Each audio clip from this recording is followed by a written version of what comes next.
সময় খুব দ্রুত চলে যায়, তাই অপেক্ষা না করে আজকের ছোট মুহূর্তগুলো ধরে রাখুন, কারণ একদিন এই স্মৃতিগুলোই সবচেয়ে বড় সম্পদ হয়ে থাকবে। হাই এভরিওয়ান, সবাই কেমন আছেন? আমি কাবেরী, আমার নতুন একটা ব্লগে সবাইকে স্বাগত। আজকের ব্লগটা আমার খুব কাছের একটা স্মৃতি নিয়ে। আজ আমি শেয়ার করব আমার বেবি ক্রিসের 5 মাস বয়সের ভিডিও আর সেই সময়ের ছোট্ট একটা ফটোশ্যুটের গল্প। সবার আগে একটা কথা বলি, আমার ব্লগ দিতে অনেকটাই দেরি হয়ে যায়, কারণ একা একটা বাচ্চা আর পুরো সংসার সামলে সময় বের করা সত্যিই সহজ না। দিন শেষ হতে না হতেই মনে হয় নিজের জন্য 1 মিনিটও সময় পাইনি। তবুও ব্লগ বানাতে আমার ভীষণই ভালো লাগে, তাই যখন একটু সময় পাই রাতে সবাই ঘুমিয়ে পড়লে চুপচাপ বসে এডিট করি। ক্লান্তি থাকে কিন্তু মনটা ভরে যায়। কালই ক্রিসের 5 মাস পূর্ণ হয়েছে, তাই ছোট করে আমরা একটা কেকও কেটেছিলাম প্রতি মাসের মতো। আজ ভাবলাম ওর কিছু ফটোশ্যুট করব। বড় কোনো সেট আপ না, বাড়ির মধ্যেই নিজের মতো করে। ওর ছোট ছোট হাত, গোল গাল, সেই নির্ভেজাল হাসি সব কিছু ক্যামেরায় ধরে রাখতে চেয়েছি, কারণ এই সময়টা আর কোনোদিন ফিরবে না। অনেকেরই জিজ্ঞাসা থাকে 5 মাসের বাচ্চার ডেলি রুটিন কেমন হয়। আমাদেরটা মোটামুটি এমন ছিল। সকালে ঘুম থেকে উঠেই প্রথমেই ফিডিং করাই, তারপর কিছুক্ষণ খেলাধুলো। ও তখন নিজের হাত পা নিয়েই সবচেয়ে বেশি ব্যস্ত থাকে, আর কোনো খেলনা বা কোনো জিনিস দেখলেই ধরতে চায়। তারপর একটু টামি টাইম দিই, উল্টে শোয়ানো, মাথা তুলে রাখা। এই সময়ে ওর ঘাড়ের শক্তি অনেকটাই বেড়েছে। দুপুরে হালকা গরম জলে স্নানের পর ফ্রেশ হয়ে দুধ খেয়ে ভালো করে আবার একটা টানা ঘুম। বিকেলে একটু কোলে নিয়ে জানলার কাছে দাঁড়াই। বাইরের হাওয়া লাগলে খুবই শান্ত হয়ে যায়। মাঝে মাঝে নিজের মতো করে আ উ করে কথা বলার চেষ্টাও করে। সন্ধ্যায় ওর বাবা বাড়ি এলে কিছুক্ষণ বাবার সাথে খেলা, তারপর রাতে একটু বেশিই আদর চায়। ঘুমানোর আগে কোলে নিয়ে দোলানো, গান গাওয়া, এইসব করতে করতে ও ঘুমিয়ে পড়ে। এই 1 মাসেই ওর মধ্যে কত পরিবর্তন। 5 মাস পূর্ণ হওয়ার পর ওর মধ্যে যে যে পরিবর্তনগুলো এসেছে।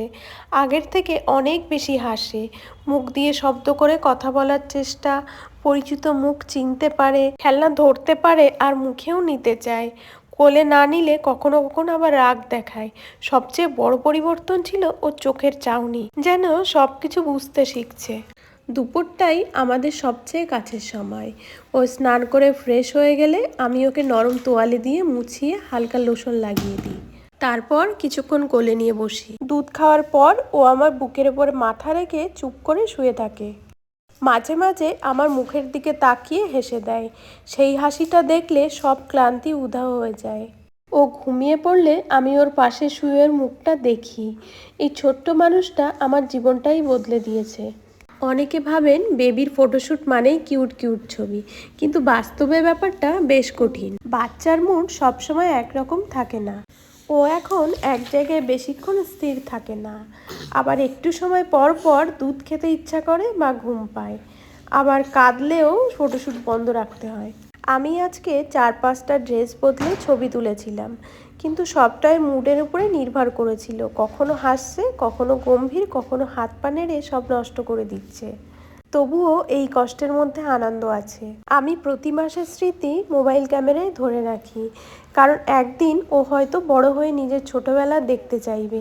তখন আমরা একসাথে বসে এই ভিডিওগুলো দেখব। হয়তো ও বলবে এত ছোট ছিলাম, আর আমি চুপ করে হাসবো, ভাববো এই ছোট্ট মানুষটার জন্য কত রাত জেগেছি, কত ক্লান্তি ভুগেছি। সময় কত দ্রুত চলে যাচ্ছে। আজ 5 মাস, কাল 6, তারপর একদিন স্কুল, তারপর আরও বড়। তাই আমি চাই প্রতিটা মুহূর্ত জমা থাকুক, যেন কোনো একদিন আফসোস না হয় এই সময়টার কোনো ছবি রাখিনি। মা হওয়া মানে শুধু দায়িত্ব না, এটা একটা অনুভূতি। কখনো খুব ক্লান্ত লাগে, কখনো মনে হয় আর পারছি না। কিন্তু ক্রিস যখন আমার দিকে তাকিয়ে হাসে, তখন বুঝি এটাই আমার সবচেয়ে বড় পাওয়া। আপনাদের বেবির 5 মাস বয়সে সবচেয়ে বড় পরিবর্তনটা কী ছিল? কমেন্টসে লিখে জানাবেন, পড়তে খুবই ভালো লাগে।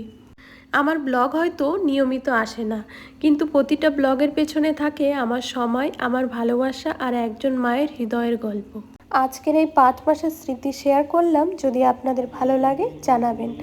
আপনারা পাশে থাকলে এই ছোট ছোট গল্পগুলো আরও বলতে ইচ্ছা করে। আর আমার বেবির 5 মাসের ফটোশ্যুট কেমন হয়েছে জানাতে ভুলবেন না। আজকের ব্লগটা এখানেই শেষ করলাম। সবাই ভালো থাকবেন, সুস্থ থাকবেন।